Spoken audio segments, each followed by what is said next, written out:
Hoy, la salvación. Una cosa que se destaca al explorar este amplio tema de la culpa y su cura es que si no fuera por la iniciativa de Dios, estaríamos en un caos sin esperanza. Dios es responsable de programarnos con una conciencia que registra la culpa cuando nos decepcionamos. Dios es el que se presentó voluntariamente y dijo: yo seré responsable por su culpa si ustedes me la dan. Lo vimos dramatizado en el santuario terreno. Luego Dios tomó la iniciativa más importante de todos los tiempos: convertirse en ser humano, ser uno de nosotros, para poder decir: Padre, perdóname, y así pagar todo el castigo por nuestros pecados con su muerte en la cruz. Esa es una buena noticia, una muy buena noticia. Y Dios está en el corazón del Evangelio. No le pedimos a Dios que lo hiciera por nosotros, pero Él igual lo hizo, debido a que nos ama. Así es Él. Él los ama y me ama a mí, sin importar su religión, su cultura, su educación o su nivel social. Antes de que naciéramos, Él pagó el precio por nuestra salvación. Ahora, Dios no nos impone su salvación. El Dios de la Biblia no es un Dios de fuerza obligatoria. La buena nueva es que Él preparó todo para nuestra salvación. Pero para personalizar esa salvación, necesitamos responder.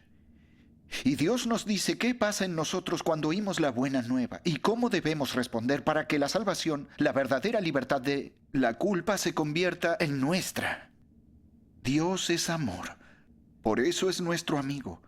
Y la relación empieza ahora.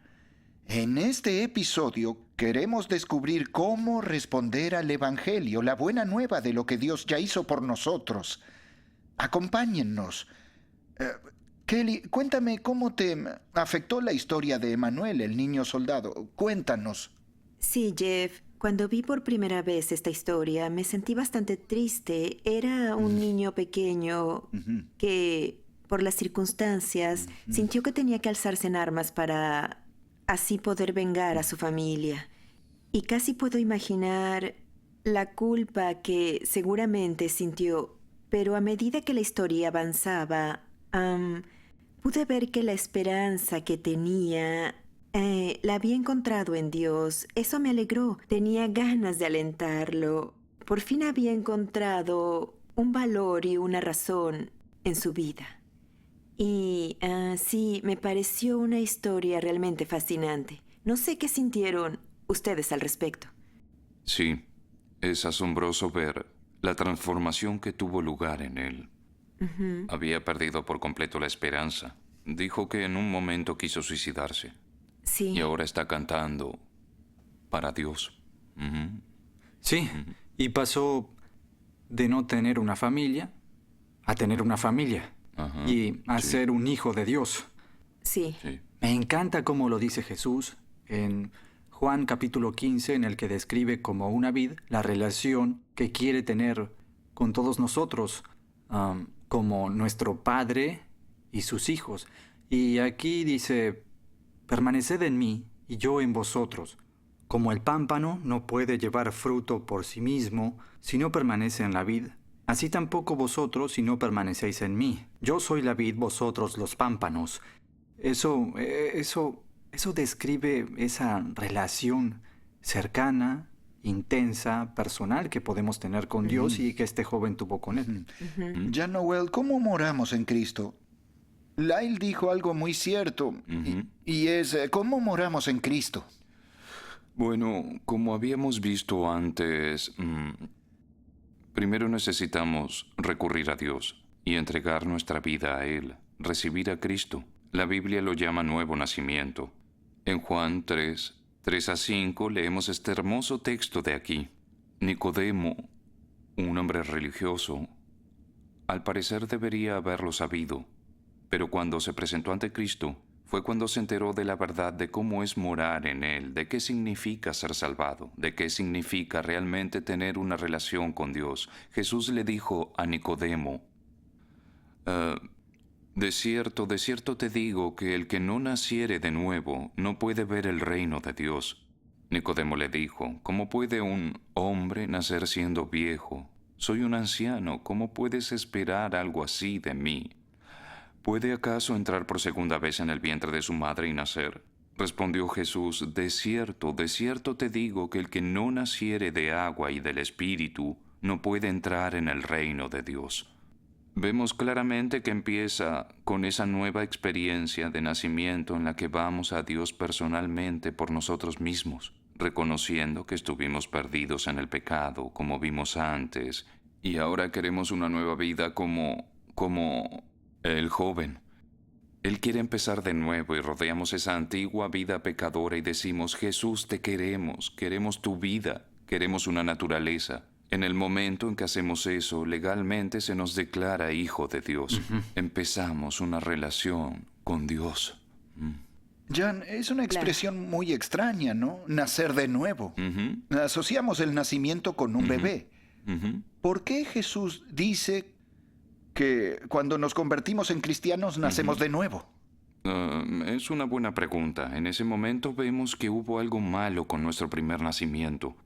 Creo que por eso Jesús hablaba así, porque en nuestro primer nacimiento, como vimos antes, nacimos pecadores, egocéntricos, separados de Dios, condenados por nuestros pecados. Y ahora Jesús dice que porque hubo un gran problema con nuestro primer nacimiento, tenemos que nacer de nuevo. Es un nacimiento espiritual. Ahora Dios entra en nuestra vida y genera ese cambio.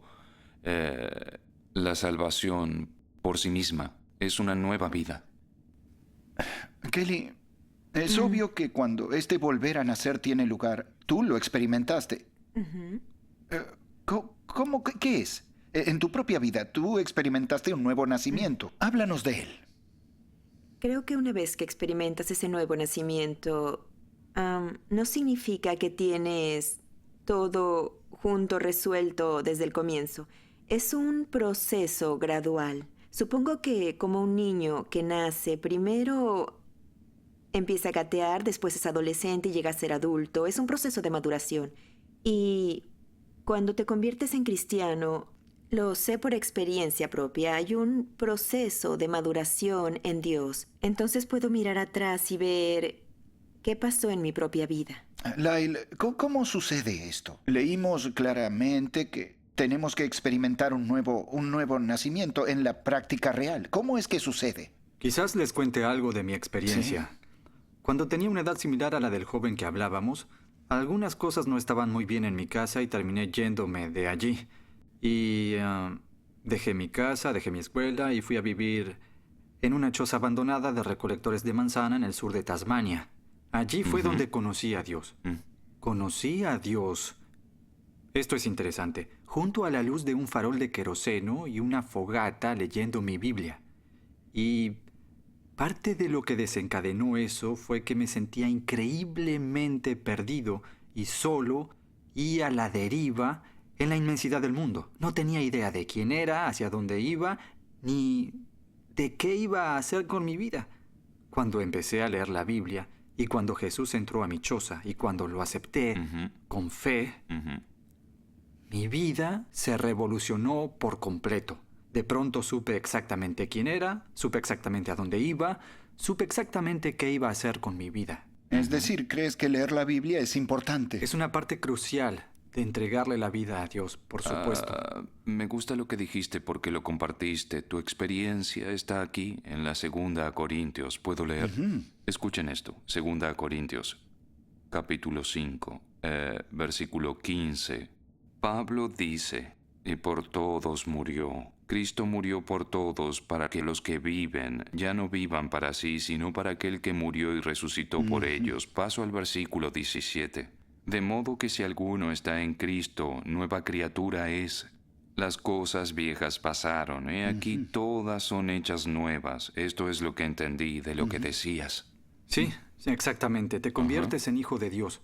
Y ser adoptado en esa familia es una asombrosa experiencia. Maravilloso. Si lo piensas, ser adoptado... Eso es un pensamiento increíble, ¿verdad? Ser adoptado por la familia de Dios. En otras palabras, Dios se convierte en nuestro Padre. Sí. Exacto. La Biblia dice que nos convertimos en herederos de Dios y coherederos con Jesucristo, en Romanos capítulo 8, versículo 16. uno se pregunta por qué Dios iría tan lejos por ti y por mí para adoptarnos e incluso hacernos Sí. herederos. Mm. Y lo hace en realidad por una sola razón, que es porque nos ama tanto, que es lo que quiere hacer por nosotros. Es lo que pasó. Entendemos, ese es otro tema interesante. Entendemos que este es un asunto de coherederos, porque la mayoría de nosotros que estamos casados, nuestra casa y nuestro dinero están en cuentas conjuntas. No es de ella, no es de él, en realidad es de los dos, es algo de ambos. Y entonces creo, Lyle, que lo que ese versículo nos dice es que lo que sea que es de Cristo Sí. es mío. Digo, Es una idea asombrosa. sí, eso es abrumador, ¿Cómo ¿verdad? puede Sí, concebirse? exacto. Y es solo porque nos ama. Es todo. Sí, te Es la abruma. única razón. Porque no tenemos nada que ofrecerle, ¿no? Nada. Nada. Y, Nada. es una idea maravillosa, maravillosa. ¿Cómo vivimos para Él? ¿Qué ganamos, Kelly? Creo que a través de ese cambio queremos saber más y más sobre Jesús y lo que hizo por nosotros. Y eso nos cambia de manera positiva a tal punto que queremos ser más y más como Cristo por lo que hizo. No tenemos que obligarnos, ¿no, John? No. De hecho, yo luchaba contra eso antes. Yo crecí en una iglesia cristiana, pero no siempre fui cristiano. Hubo momentos en que luchaba por hacer lo que era correcto. Fui a ver a Extraño algunos. lo que dijiste. Creciste en una iglesia, iglesia cristiana, pero sí. no eras cristiano. No era cristiano. Hasta que tuve que tener mi propia historia con Dios, como Lyle decía. Luchaba por hacer lo que era correcto. Fui a ver a cierta gente y me dijeron que debía esforzarme más. Y me esforcé, hasta que llegué a darme cuenta de que en realidad el poder de hacer el bien no estaba realmente en mí.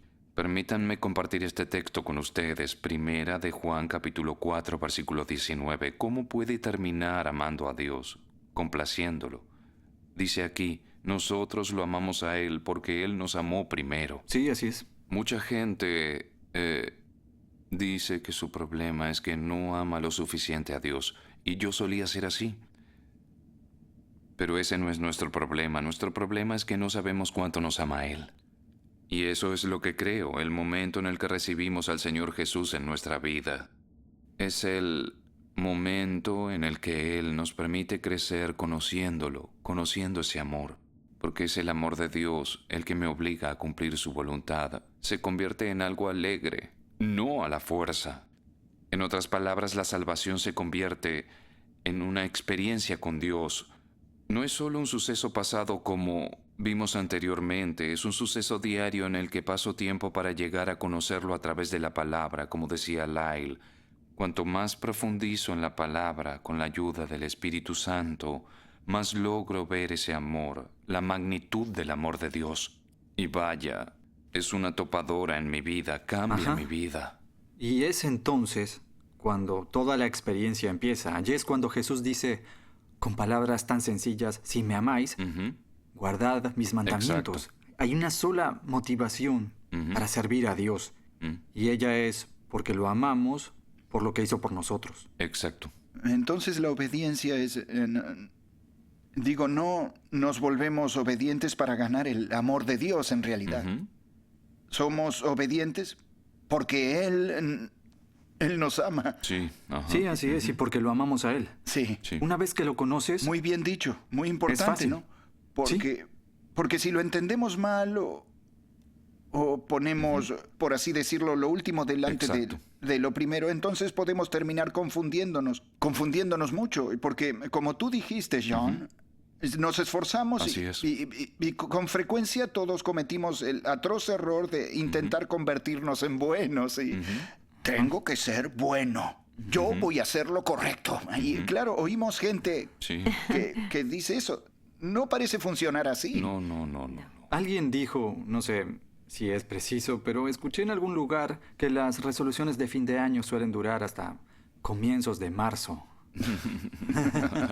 Yo diría que si duran tanto estarían Es muy muy cierto, bien. sí. Bueno, ¿no? Sí, muy bueno. Entonces la obediencia, a veces también se habla de ella como el fruto del Espíritu, es el resultado. Sí. Ajá. Es el resultado de nuestra fe. Es nuestra respuesta lógica y de amor a lo que Dios hizo por nosotros. Es el fruto. No obedezco a Dios para ser salvado, sino porque estoy en una relación de salvación con Él. Fluye. Porque ahora sé que el amor es Dios. El Dios de amor está en mí. Me siento compelido a cumplir su voluntad, a obedecerlo. Cuando usamos la palabra compeler, a veces tiene una connotación negativa, ¿no? Pero en ese contexto decimos que cuando amamos a Jesús nos sentimos propensos, Así es. Impulsados. Es una experiencia Diría feliz. impulsados, De feliz, hecho, en la sí. primera de Juan capítulo 5, lo dice claramente, pues este es el amor a Dios, que guardemos sus mandamientos, y sus mandamientos no son gravosos, es algo feliz. Sí. Porque nosotros estamos en el amor ahora. No es difícil hacer algo bonito cuando estás en una relación con alguien por esa persona. Quieres hacerlo. Tu amor por esa persona te compele a hacerlo. Así es. Sí, sí. ¿Qué es lo importante en una relación, Kelly? ¿Qué crees? Para llevar la relación adelante, tú te acabas de casar. ¿Cuál crees que es el elemento, el ingrediente principal para hacer que esa relación continúe? Supongo que para mí una de esas cosas es pasar tiempo con mi esposo, estar conociéndolo constantemente, más y más, para que podamos acercarnos más en vez de distanciarnos. Y creo que pasa lo mismo con nuestra relación con Dios. Cuando estás en esa relación de amor, quieres pasar tiempo con Él, quieres pasar tiempo leyendo su palabra, hablando con Él a través de la oración, y gracias a ese proceso te acercas más a Él. Creo que así volvemos a lo que tú decías, Laila, antes de leer la palabra. ¿Sí? Si vamos a desarrollar esa relación de la que Kelly habla, y que yo creo que es importante, necesitamos pasar ese tiempo, ¿no? Sí, Dios se ajá. comunica con nosotros de muchas maneras, pero la principal es a través de su palabra. Y cualquier relación buena se basa en la comunicación. Sí, ajá. Y por eso también es importante la oración, porque la comunicación tiene que ser bilateral, no unilateral. Exacto. Es correcto. Sí, entonces cuando leo la palabra me da la sensación de que Dios me está hablando. Y cuando oro, yo le estoy Te respondiendo. respondes. Sí. La Exacto. situación parece estar unida, aunque separada, Exacto, ¿verdad? sí. Sí. Y creo que este debe ser el objetivo principal de nuestra lectura de la Biblia y de la meditación, conocerlo, llegar a conocer a Cristo, ese amor, esa anchura, como dice Pablo, esa longitud y profundidad, porque allí es donde está justo allí. Regresemos a nuestra relación con Jesús. Obviamente, es obvio si el diablo se diera cuenta. Recuerden que estamos en esta gran guerra, ¿no? Entre el bien y el mal, esta gran controversia. Lo último, creo yo, si fuera el diablo, lo último que querría que la gente hiciera sería pasar tiempo con Dios. Sí, Sí. sí, claro.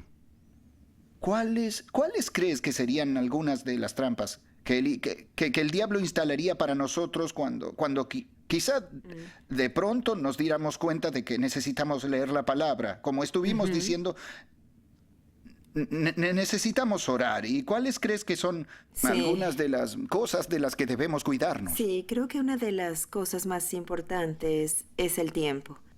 Podemos ocuparnos mucho trabajando con la familia o con todas las cosas que se combinan para hacer de nuestra vida lo que es. Y entonces el tiempo se nos escapa. Y algunas veces podemos olvidar fácilmente que tenemos que pasar tiempo con Dios leyendo su palabra y orando. La misma trampa se aplica a toda relación, Sí, ¿no? por supuesto que sí. Sí. Se diría que pareces hablar por experiencia, Laila. ¿Acaso quieres agregar algo más sobre este tema? Estoy felizmente casado hace 16 años Maravilloso. y agradezco Maravilloso. a Dios por eso. Sí. Sí. Sí.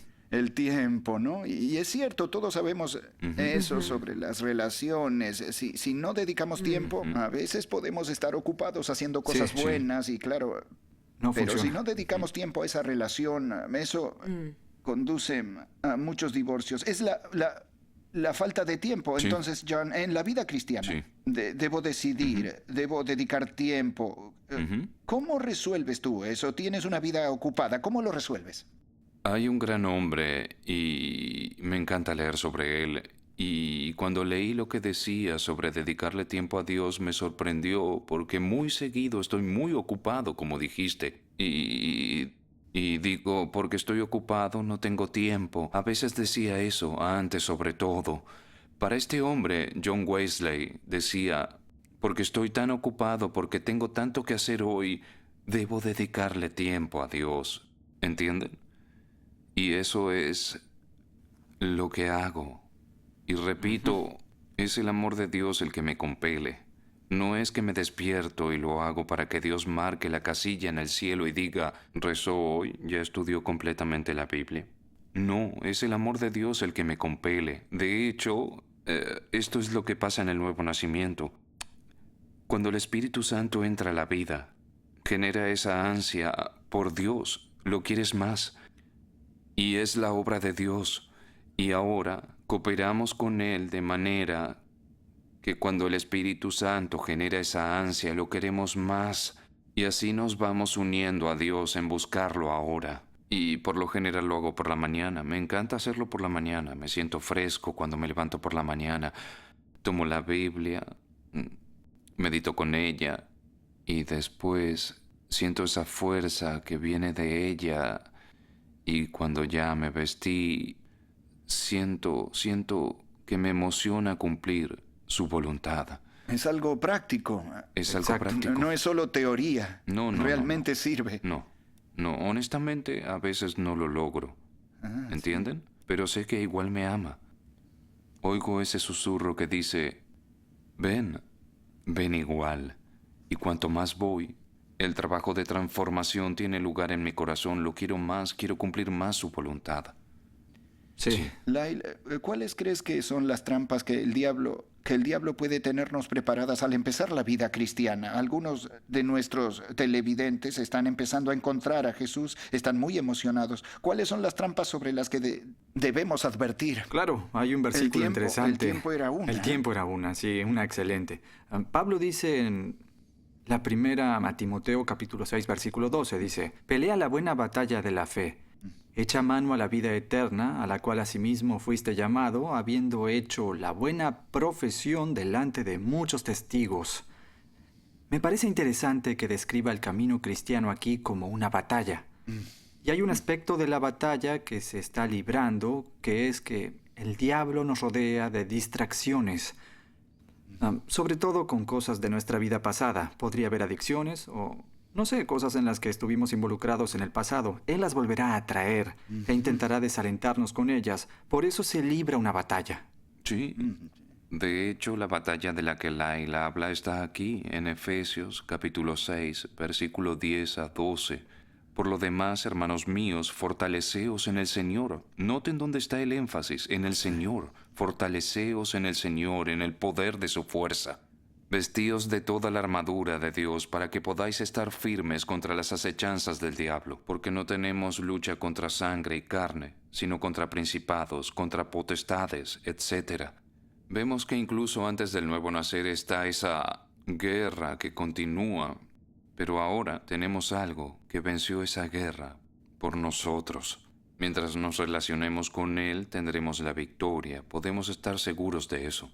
Estuvimos hablando en esta serie sobre la gran épica, sobre la gran controversia, la guerra que está teniendo lugar en el universo entre el bien y el mal, entre Cristo y Satanás. Pero lo que tú dices es que esa guerra también tiene lugar dentro de nuestros corazones. Es a nivel personal. ¿Necesito tomar una decisión cada día? Cada día, personal y diaria. Y allí es donde está la clave. ¿Ah, sí? Porque es Cristo, Jesús, viviendo dentro de nosotros y nosotros viviendo dentro de Él, lo que nos da la victoria Exacto. cuando el diablo viene por nosotros. Sí, sí. La batalla se libra Ujú, al permitir a Cristo hacer eso. sí. Me gusta como lo dice Pablo en Filipenses capítulo 2, versículo 5. Dice, haya pues en vosotros este sentir que hubo también en Cristo Jesús. Y la palabra clave allí es haya. Permitan a Jesús entrar. Y cuando el diablo se cruza en nuestro camino, allí es cuando la lucha empieza. Allí es cuando tomamos nuestra decisión. Por eso es que empezamos el día tomando esa decisión. Ujú, sí. Entonces, resumiendo, lo que estamos diciendo es que estamos en medio de esta batalla y el diablo va a hacernos estar tan ocupados, Sí. va a distraernos quizá Sí. con la televisión, Sí. con cosas que quizá no sean necesariamente malas en sí misma, pero que me quitan el tiempo para llegar a conocer a Dios. Sí. Por eso se vuelven malas. Y creo que todos nos enfrentamos a esos temas, ¿no? sí. Día a día. Pero la maravillosa buena nueva es que somos hijos de Dios. Fuimos adoptados por la familia de Dios. Ujú, Y como dijimos, la obediencia revela nuestro amor. Al igual que en una relación, hacemos cosas no para ganar la aprobación de nuestra pareja, sino porque amamos. Y por eso nuestra obediencia, como dijo Jesús, si me amáis, guardad mis mandamientos. Por último, al relacionarnos con Jesús y pasar tiempo con Él, nos volvemos como Él. Allí en el libro del Apocalipsis, un libro al que yo amo mucho, Apocalipsis capítulo 3 y versículo 20. Quiero leerles un versículo de aquí. Estuve en Londres hace poco y entré en la Catedral de San Pablo. No sé si estuvieron allí, pero está el cuadro de Holman Hunt de ese versículo. Se los leeré y después les contaré algo sobre ese hermoso cuadro. Versículo 20, estamos en el Apocalipsis capítulo 3, versículo 20, y dice, aquí yo estoy a la puerta y llamo, y si alguno oye mi voz y abre la puerta, entraré a él y cenaré con él y él conmigo. Y él conmigo. amén. Piensen en eso. El gran Dios de la eternidad quiere entrar en su vida y quiere entrar en mi vida y está allí tocando nuestro corazón. Holman Hunt, en ese cuadro en la Catedral de San Pablo, mostró a Jesús tocando a nuestro corazón. No hay picaporte en la puerta porque tiene que ser abierta desde adentro. Y la única persona que puede abrir esa puerta son ustedes. Y soy yo. Y Jesús, en su amor por nosotros, nos habla y nos pide que abramos la puerta. Quiero pedirles a todos los televidentes hoy que acepten a Jesús de nuevo como su Salvador personal. Ahora oremos.